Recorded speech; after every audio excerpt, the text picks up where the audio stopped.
தேர்தல் 23 வாக்குப்பதிவு நடைபெறவுள்ள நிலைகள், தொகுதி பங்கீடு, தேர்தல் வாக்குறுதிகள், பிரச்சாரம் ஆகியவற்றால் அரசியல் களம் சூடுபிடிக்க தொடங்கிவிட்டது.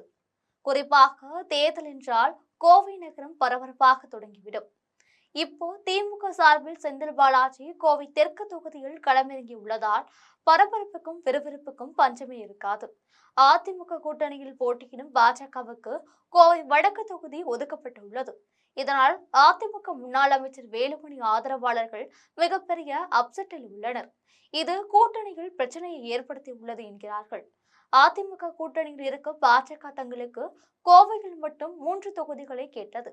வானதி சீனிவாசனுக்கு கோவை வடக்கு தொகுதியும், அண்ணாமலைக்காக சிங்காநல்லூர் தொகுதியும், வசந்தராஜன் என்ற நிர்வாகிக்காக கிணத்துக்கடவு தொகுதியும் கேட்டனர். ஆனால் அதிமுக கோவை வடக்கு தொகுதியை மட்டுமே பாஜகவுக்கு ஒதுக்கினர். இதனால் அதிமுகவினர் ஒரு பக்கமும் பாஜகவினர் ஒரு பக்கமும் கடும் அதிருப்தியில் உள்ளனர். கோவை வடக்கு தொகுதியை கைப்பற்ற வானதி சீனிவாசனுக்கும் அண்ணாமலைக்கும் இடையே உச்சகட்ட போட்டி நிலவி வருகிறது.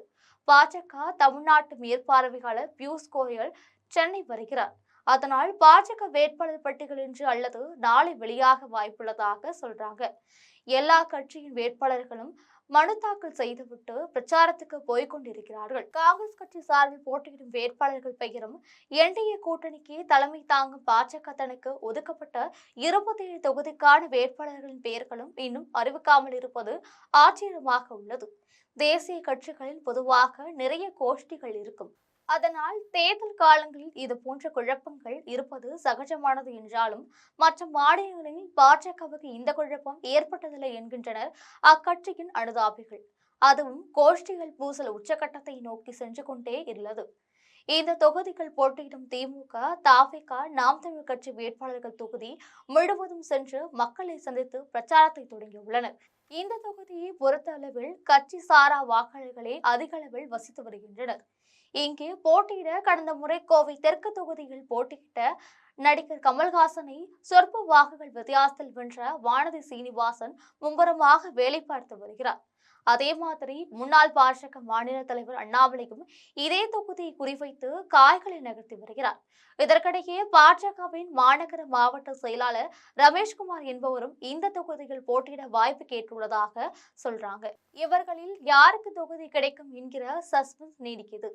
ஏற்கனவே பிரதமர் மோடி கோவை வந்தபொழுது அவர் வரவேற்கும் லிஸ்டில் தனது பெயர் விடுபட்டதால் கடும் ஆத்திரத்தில் இருக்கும் அண்ணாமலையும் அவரது ஆதரவாளர்களும் இந்த தொகுதியை அண்ணாமலைக்கு ஒதுக்கவில்லை என்றால் தேர்தல் வேலை செய்ய மாட்டார்கள் என்பதில் மாற்று கருத்து இருக்க முடியாது. மேலும் முன்னாள் அமைச்சர் வேலுமணி ஆதரவாளர் ஒருவருக்கு கோவை வடக்கு தொகுதி கிடைக்கும் என நினைத்திருந்த நிலைகள் அதிமுக தலைமையிடம் பிடிவாதமாக இந்த தொகுதியை கேட்டு வாங்கியுள்ளது பாஜக. பாஜகவுக்கு இந்த தொகுதியை கொடுத்ததை ஜீரணிக்கவே முடியவில்லை. பாஜகவுக்கு தேர்தல் வேலை செய்ய முடியாது என்று அதிமுகவினர் சொல்வது மட்டுமல்ல, பாஜகவுக்கு எதிராக வேலை செய்வோம் என்று வெளிப்படையாக பேசி வருகின்றனர் வேலுமணி ஆதரவு அதிமுக நிர்வாகிகள்.